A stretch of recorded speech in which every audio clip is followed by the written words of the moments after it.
এখনো বাজে রাত 12টা আর আমার দিদির বার্থডে, সেই জন্য ওকে কিছু না বলে একটা স্পেশালি ভাবে একটা কিছু ছোট্ট মতো আয়োজন করেছি। তো চলো সেটাই তোমাদের সাথে শেয়ার করবো। আপাতত ও ওই ঘরে আছে আর আমরা এই ঘরে আছি, আমি আর আমার দিদি আছে। তো চলো ওকে বার্থডে সারপ্রাইজটা দেওয়া যাক। গাইস এই দেখো পুরো কেকটা রেডি করা হয়ে গেছে আমার দিদির, আর কেকটা কিন্তু অনেকটাই সুন্দর। তো চলো ওকে এবার সারপ্রাইজ দেওয়ার পালা। চলো A few moments later. Happy birthday, happy birthday সাথী। লাইটারটা নিয়ে আসো, লাইটার ওই ঘরে। সো গাইস ও তো মানে এত বড় সারপ্রাইজ পাবে ও কখনো ভাবেইনি। তো আমরা ওকে কিছু না বলে এই আয়োজনটা করেছি, ছোট্ট একটা আয়োজন ওকে সারপ্রাইজ দেওয়ার জন্য। কতটা হ্যাপি ভাই।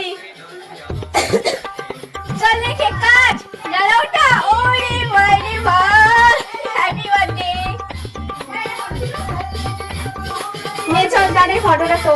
সো গাইস এখন ওটা জ্বালানো হবে, তারপরেই হচ্ছে কেক কাটবে। আর এখানে তো মাসি সেজে গুজে পুরো দাঁড়িয়ে আছে। হ্যাপি বার্থডে,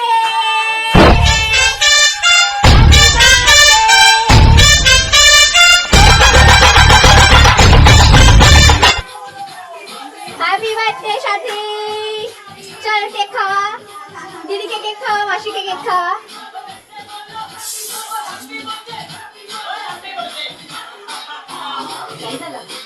এবার মাসি ধরো না, আমাকে একটা ভিডিও করে দাও।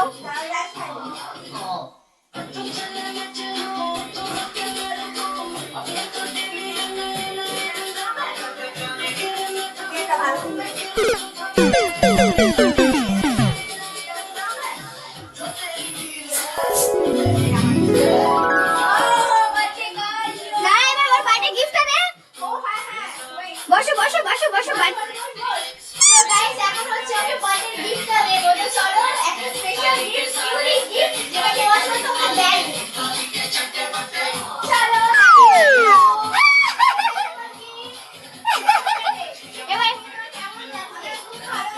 চলো এবার আমার গিফটটা দেব। আমার তো চল যাই এবার, তুই গিফটটা হচ্ছে দে ওকে। ইউনিক গিফট ভাই, যেটা কেউ এখন আজ পর্যন্ত দেয়নি, আমরাই দিচ্ছি ওকে। ওহো ভাই, স্পেশাল গিফট, স্পেশাল গিফট। তো দেখছো ও গিফট পেয়ে কতই খুশি হয়েছে। আমি ভীষণ খুশি হয়েছি। আমি জানতাম না যে ওরা এইভাবে সারপ্রাইজ দেবে। আমি তো মানে আমার মতো আমি মন খারাপ করে বসেছিলাম যে একটা আমাকে কেউ সারপ্রাইজ করবে না। আমি মন খারাপ করে বসে থাকলে আমরা কি সেটা শুনবো? ওকে ঠিক স্পেশাল গিফট করবো। ওইটা তো করেছে বোন, আমার দিদি আর আমার মাসি মিলে, মানে তিনজন মিলে প্ল্যানটা করেছিল। আমি জানতামই না। তো তুই হ্যাপি নাও? আমি ভীষণ হ্যাপি। তো চলো এটা আমার বার্থডে গিফট দুজনের তরফ থেকে। তো গিফটটা কেমন লাগলো অবশ্যই কমেন্টে জানাবে। আর এটা তো জাস্ট একটা ছোট সারপ্রাইজ ছিল, বড় ধামাকা তো কাল হবে। চলো ব্লগটা স্কিপ না করে পুরো দেখতে থাকো। Good morning. তো কাল হচ্ছে অনেকটাই ভিডিও দেখেছি তোমাদের, বাট এটা হচ্ছে আজ সকালকার। তো ঘুম থেকে উঠে পড়েছি আর ও তো মানে ডান্স করা শুরু করে দিয়েছে। এইদিকে বার্থডে গার্ল পাগল হয়ে গেছে, পুরো মানে নাচে এখন পাগল হয়ে গেছে। একটু পরে থেকে আমরা হচ্ছে দেখে পার্টি স্টার্ট করে দেব। আমরা রান্না বান্না খাওয়া দাওয়া সব কিছু হবে। ব্লগ হচ্ছে, সবাই কিন্তু সাপোর্ট করো, লাইক কমেন্ট তো শেয়ার। চলো কি কি করছি না করছি সবটাই দেখাবো। সোজা হচ্ছে চলে এসেছিলাম আমরা মাংসর দোকানে, আমি আর দিদি। আর তোমরা দেখাই পাচ্ছিলে আজ কিন্তু অনেকটাই গরম পড়েছিল আর ভীষণ রোদ পড়েছিল। এখন থেকে মানে রোদের দিকে না পুরো তাকানো যাচ্ছে না, মনে হয় যেন চোখ খারাপ হয়ে যাবে। তারপর তো অনেকক্ষণ দাঁড়িয়েছিলাম, দাঁড়িয়ে থাকার পর একটু জায়গা পেয়েছিলাম বসার জন্য। আজ রবিবার ছিল না, কিন্তু মাংস দোকানে ছিল ভীষণ ভিড়। আর তোমরা ভাই রোদ পুরো চকচক করছে, দেখাই তো পাচ্ছ। তবু আজ অনেক মাংস দোকানে ভিড় ছিল। তো চলো মাংস নাও আমাদের হয়ে গেছে। এবার ওটাকে নিয়ে পুরো সোজা হেঁটে হেঁটে এসে একটুখানি তারপর আমরা টোটোতে উঠে পড়লাম। যাওয়ার ক্ষমতা পাচ্ছিলাম না। তো চলো গাইস আমরা হচ্ছে সব কিনে কাটে বাড়িতে চলে এসেছি। এবার মাসি তো রান্না করছে, চলো দেখি কি রান্না হচ্ছে। তো এই তো এখানে বাটনা বাড়ছে বসে।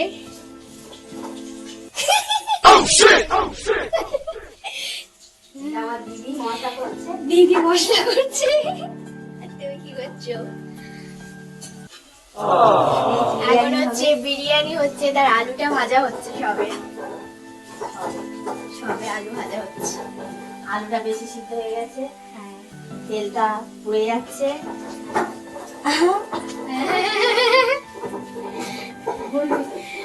বলো না, তুমি তো বললে, আমি আর বলে কি করবো।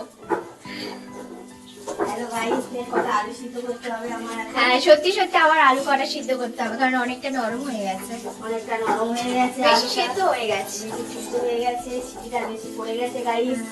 তুমি বলো।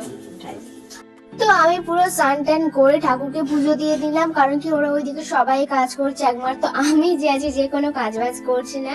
তারপর বাইরে এসে দেখছি না যে এখানটায় তো মানে বিরিয়ানি করার জন্য যা যা লাগে আর কি, ঘি, তারপর গোলাপ জল, কেওড়া জল সবকিছুই মানে রেডি করছিল। এদিকে তো মানে চিকেনটা পুরো কষানো হয়ে গিয়েছিল, আর ঘিটা হচ্ছে মানে ভাতের সাথে দিয়ে একটু গলা ছিল, কারণ ঘিটা বসে গিয়েছিল পুরো। আর ওই সাইডে তো মাসি পেছন ফিরে কাজ করছিল, কারণ কি অনেক বাসন মাজতে হবে, সেইগুলোই করছিল। আর অনেকটা লেটও হয়ে গেছিল, কারণ অনেক বাজে এখন, তো উনি কাজ করছে। আর এখানটায় আমি এই ঘরে এসে দেখছি বার্থডে গার্ল সবে স্নান করে মাথা মুছছে। ভাই এত দেরিতে কে স্নান করে ভাই। তো যাই হোক, এখানে তো বিরিয়ানি দম দেওয়া পুরো কমপ্লিট হয়ে গেছে, এবার শুধু খাওয়ার পালা। আর উনি তো হচ্ছে অত বড় গামলিটা ধরে নাড়তেই পারছিল না, মানে আমি ভয় পাচ্ছিলাম যে যদি ভাই পড়ে যায়, কিন্তু না, সেটা হয়নি, উনি অনেক সাবধানেই করেছে। আর তো এদিকে মানে গালে হাত দিয়েই বসে আছে। তো চলো আমরা তখন খেয়ে নিই।